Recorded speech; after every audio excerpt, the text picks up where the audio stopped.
ఇమ్మీడియట్గా రెస్పాండ్ అయ్యింది.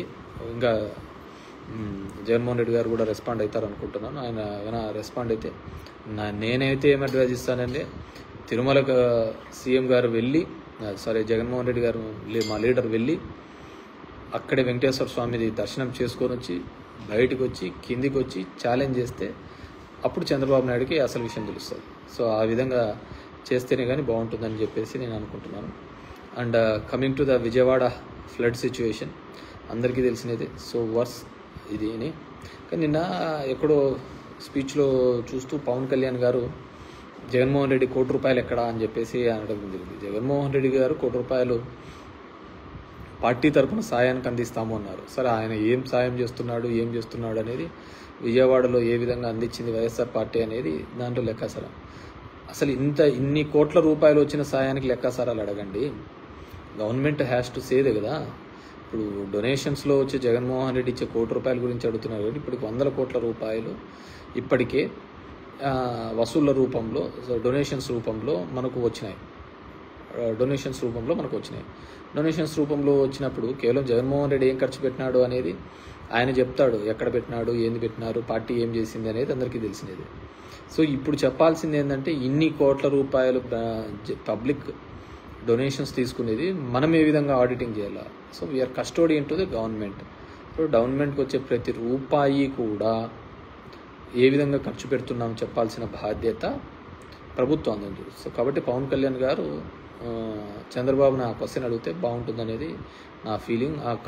ఇచ్చిన డొనేషన్స్ కూడా ప్రాపర్గా గ్రౌండ్ లెవెల్లోకి వెళ్ళినట్టు ఉంటుంది. ఎందుకంటే మేము చూసినాం లాస్ట్ టైం, నేను ఒకసారి కర్నూలు 2010 అనుకుంటా, కర్నూలు శ్రీశైలం ఏరియా అంతా ఫ్లడ్డింగ్స్ వచ్చినప్పుడు మేమంతా కూడా కలెక్షన్ చేసుకొని పోయి మా ధర్మవరంలో ఉన్న పబ్లిక్ అంతా కూడా తీసుకొని పోయి ఆత్మకూరు కాన్స్టిట్యున్సీలో అనుకుంటా పోయి, మండలంలో అనుకుంటా పోయి డొనేషన్ ఇచ్చినప్పుడు ఏరాస్ ప్రతాప్ రెడ్డి ఎమ్మెల్యేగా ఉండేవాళ్ళు. అక్కడికి ఏ అవసరమో వాళ్ళకి ఇవ్వడం జరిగింది. సో ఈ గవర్నమెంట్కి డొనేషన్స్ ఇప్పుడు ఇవ్వడం వల్ల మంచిది, కరెక్ట్, వాళ్ళ మీద నమ్మకంతో ఇచ్చింటారు. కానీ అది ఏమాత్రము రీచ్ అవుతున్నాయి, రిసీవ్ అవుతున్నాయి అనేది కూడా ఇంపార్టెంట్. ఎందుకంటే గతంలో అమరావతి కోసం పెట్టిన హుండీ లెక్క ఎక్కడ పోయిందో తెలియదు, మిగతా దాంట్లో కోసం పెట్టిన డబ్బులన్నీ ఎక్కడ పోయినాయో ఎవరికి తెలియదు అనమాట. సో డెఫినెట్గా అది కూడా పవన్ కళ్యాణ్ గారు అడిగితే బాగుంటుంది. ఎందుకంటే విజయవాడ ఫ్లడ్స్లో చంద్రబాబు నాయుడు గారు క్రైసిస్లో ఆపర్చునిటీ వెతుక్కోవాలని ఒక ప్రయత్నం జరిగింది. ఫొటోస్ బాగా దిగినారు. మనం అడ్మినిస్ట్రేషన్ వార్ రూమ్లో కూర్చొని చేయాల్సిన పనిని మనతో పాటు 10 మంది పని చెడగొట్టి అక్కడంతా తిరగడం జరిగింది, which is not our duty అని నా ఫీలింగ్ అనమాట. సో అదేవిధంగా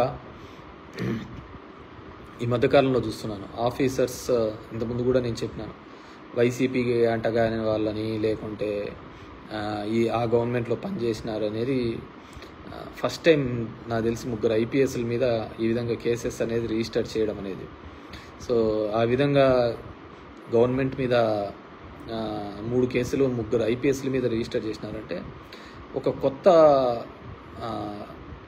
సిస్టమ్ని ముందుకు తీసుకొని వస్తున్నట్టు నేను అనుకుంటున్నాను.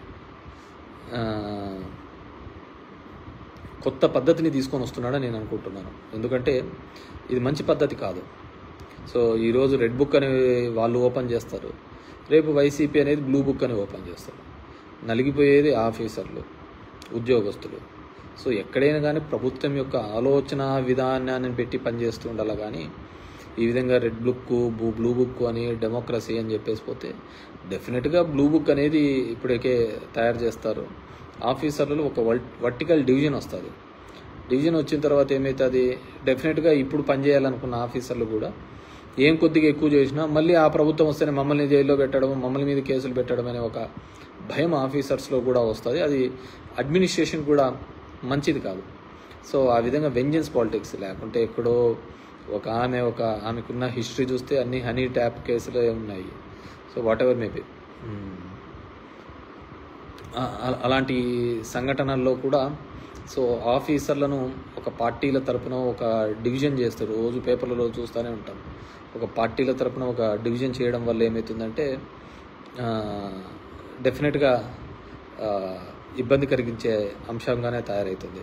సో ఈరోజు ఇదే అయిపోయినది. రేపొద్దున ఆ ఆఫీసర్లకు ఎవరైతే అత్యుత్సాహం చేస్తున్నారో దాంట్లో బ్లూ బుక్ అని జగన్మోహన్ రెడ్డి ఇంకో బుక్ తీసుకొని వస్తాడు.